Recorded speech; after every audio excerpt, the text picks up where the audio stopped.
Mabuting balita, Mateo 15:29-37.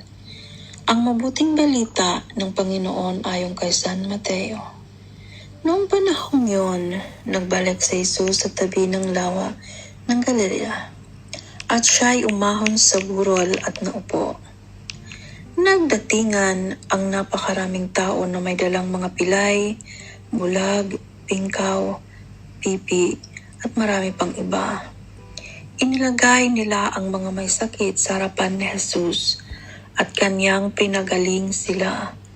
Namangha ang mga tao nang makita nilang nagsasalita na ang mga pipi, gumaling na ang mga pingkaw, nakalalakad na ang mga pilay, at nakakikita na ang mga bulag, at nagpuri sila sa Diyos ng Israel.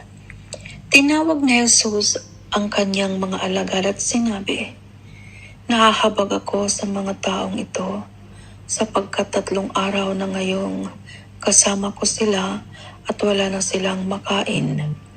Hindi ko ibig na sila'y paalising gutom, baka sila mahilo sa daan."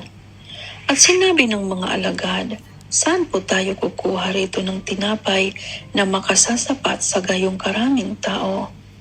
"Ilan ang tinapay ninyo riyan?" tanong ni Jesus sa kanila. "7 po," sagot nila. "At ilang maliliit na isda?"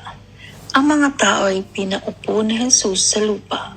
Kinuha niya ang 7 tinapay at ang mga isda at nagpapasalamat sa Diyos. Pagkatapos, pinagpira-piraso niya ang mga iyon at ibinigay sa mga alagad para ipamahagi sa mga tao. Kumain ang lahat at nabusog, at nang tipunin nila ang mga tinapay na lumabis, nakapuno sila ng 7 bakol na malalaki. Ang mabuting balita ng Panginoon.